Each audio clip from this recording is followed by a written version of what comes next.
Hi Ram. Today I'm just talking about the value of our culture and tradition in 9 yards. This is our Iyer costume which our ancestors wore from morning till night during their delivery, during their menses period, during their menopause, during their all life long they were wearing this 9 yards and they never had any problem wearing this, and they never had any PCOD or what do you call the so-called hormonal imbalances because uh, we as Brahmins, we have a certain culture where we have to, sorry, I'm just thinking where the light is coming too much. We have a certain culture in Brahmin community that how should we wear the 9 yards. Honestly speaking, olden days 9 yards, when you say 9 yards, it was completely 9 yards. And all the ladies were slim and trim and indi surungudal pendir kazhugu. That is, your waistline should be small. You know how we describe Lalitambika. Her structure we describe Lalita Sahasranam. Her stomach is in 3 layers. You know, from here, how beautiful it is to Varnana. The Lalita Sahasranam Varnana is too good. So, what I mean to say is, olden days they wear this 9 yards 24/7, childbirth. Even after childbirth, they had the ordinary cotton, what do you call, அந்த காலத்தில் அதுக்கு mulmul cotton சொல்லுவா, பூ போட்ட mulmul cotton அதுதான் they used to wear after delivery. And 13 days திருண்டல் போனம். See, it was all made with purpose. Now everything has become a game and nobody want to understand the value of 9 yards. Moreover, as I always say, we are not getting good weavers to weave the exact 9 yards. So now it is happening that I think if at all something is available, as I told you, it is available in Nalli Chinnasamy Chetty, Bangalore, or you have to go to Chennai to buy all these 9 yards.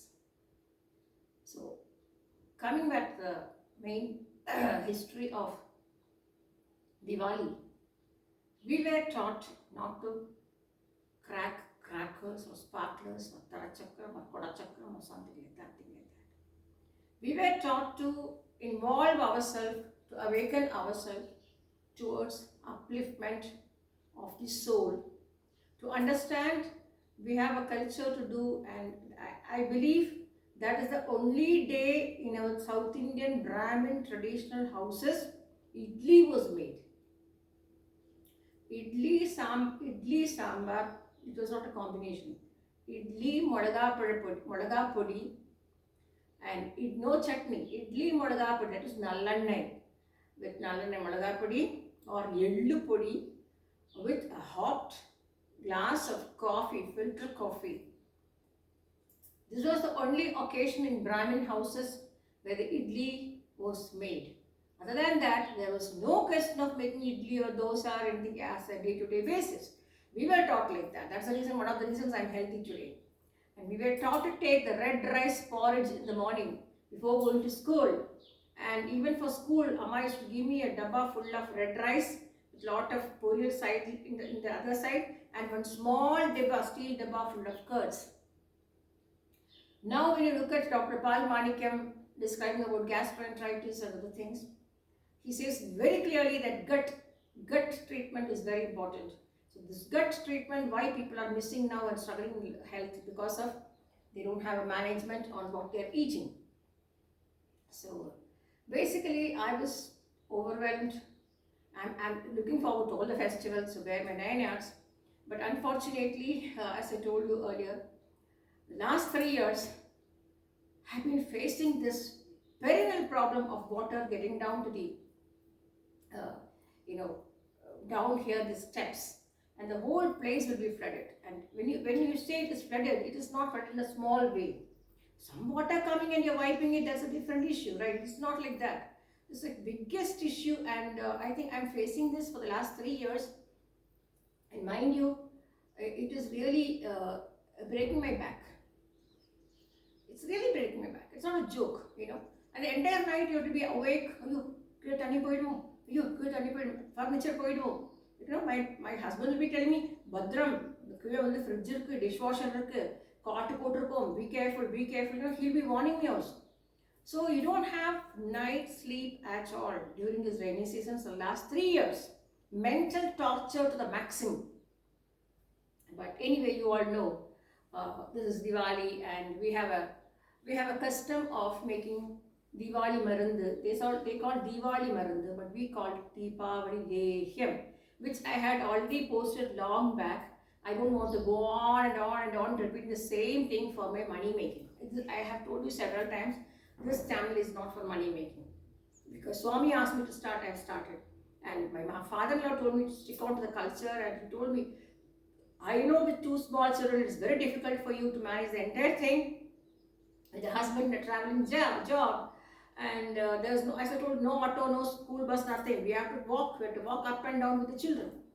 So, but he told me, whatever it is, never give up our culture.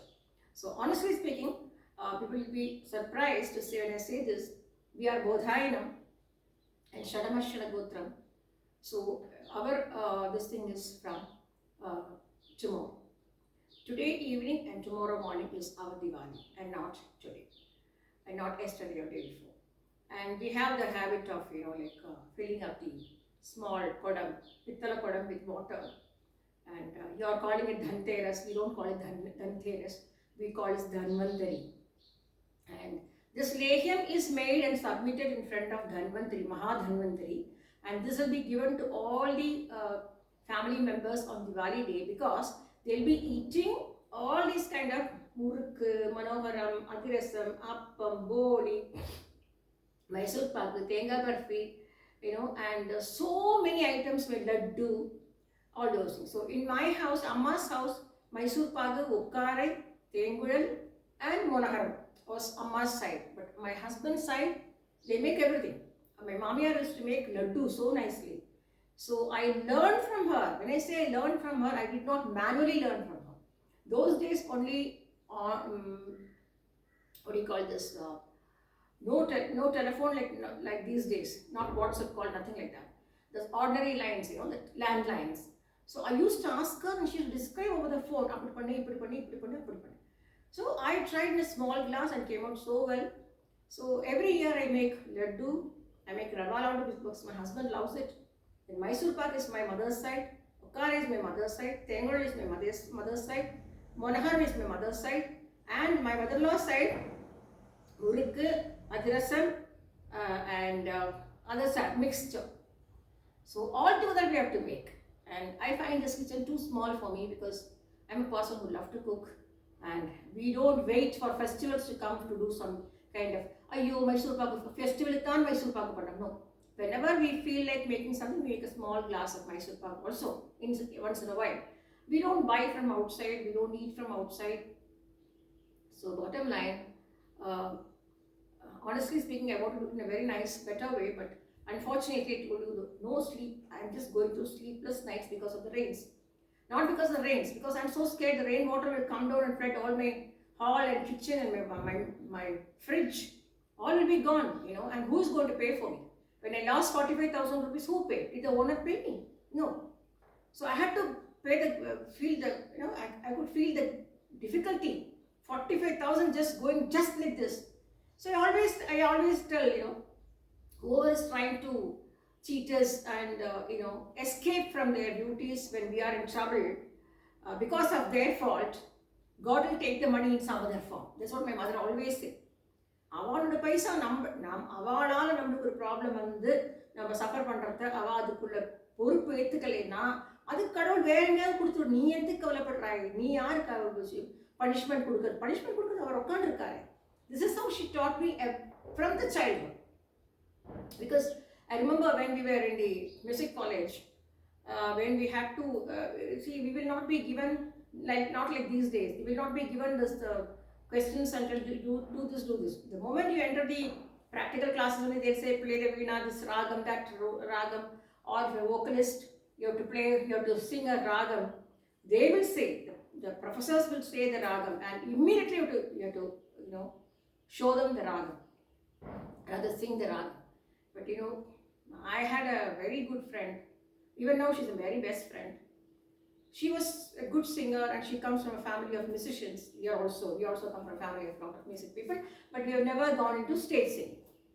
So basically she was so happy that she knows all the she knew all the ragams, whereas we were not like that because we are only learning, right? But she comes from a family of musicians. So she always boasted telling, oh, I can sing any ragam, even if the professor asks me what to sing fast, I can sing any ragam. But I said, yeah, that is true, but we are not like that. But mind you, I used to come and tell my mother, Amma, this is what she said. I will not name her. This is what she said, Ma. And see, of course, when the professor asks us to sing, we have to immediately sing. There is no time.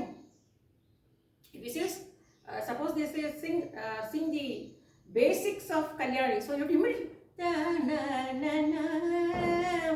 you have to show that immediately. Then you have to complete elaborately, So my mother used to tell the same thing. நீ தப்பு பண்ணாம உன்னை யாராவது மனசு வேதனைப்படுத்தினாலானா award கடவுள் அந்த இடத்துல கொடுத்துரு. நீ யாரை பற்றியும் ஒன்றும் பேசாத. நீ வாய முடிஞ்சிருந்துடும். நீ தப்பு, நீ உங்ககிட்ட தப்பு இல்லாம பிரத்யாரோடு தப்பா நீ அவதிப்படுறியானா for whatever reason maybe, you don't talk back. You stop trying to make them understand. If they are not going to understand, you just keep your mouth shut and just allow the nature to follow, the God to follow. So what happened was, in that hall of professors sitting, all the professors sitting, and they're asking this particular girl, my friend, to sing Kalyani, which she was like, Poondu Valayadval. When I say Poondu Valayadval, like that, she'll do all the brigas so nicely.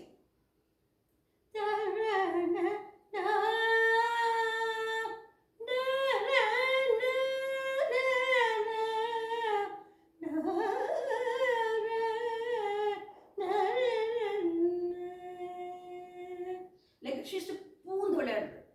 But that moment when when the professors told her, please do the alapana of Kalyani, she couldn't do it. The voice never came out. Then the professors gave other options, Shankarabharanam, Shanmugapriya, Shivabandhu Virali, Mohanam, Hamsadhvani, Todi, Sahana, all those things the professors were telling, but she couldn't sing. She had to get up and go. And next was mine. Next slot was mine. I went inside. Again, the professor turned to me and told me, my name is Rajalakshmi, to be frank. I'm called as Radhika. So one of my professors told, now she has left the Kalyani, so you please, but they'll give her one more chance after 2 months. There's a practical classes going on as a small examination. So they said, now you have to sing Kalyani. I just thought, oh my God, I'm gone, because that was my favorite ragam, and there are times I make mistakes in that. I know that. Amma used to correct me several times. But I could do it so nicely, and I could feel all the professors clap, clap, clap, clap, clap, and get up and say that all the professors got up and applauded and telling me, beautiful voice, melodious voice, you have made Kalyani play inside your throat. And when I came out, that particular girl fell on my feet and told, I'm very sorry, Rajalakshmi. I was boasting and telling, I know everything. And I always made you look small in front of me. That is the punishment God has given me now. So that time also my mother had told, if somebody is coming and telling their forgiveness, ask me to forgive them, don't open your mouth. Because what they have hurt you is already hurt. There's no need for you to forgive, but you can always forget. So telling all those things, let me stop here, because evening I have to start my Lakshmi Kubera Puja, and I have to wear another 9 yards that I will not be showing you. This particularly I wanted to show people who are hating to wear 9 yards. Please, as Brahmins, we have a culture that we have to follow, and please follow the culture of wearing 9 yards while doing this. And my biggest this thing is, Please see that when you wear, I always say this V should come here. This V should come near the two legs. That is how you wear an eyeglass. Thank you. Sayonara.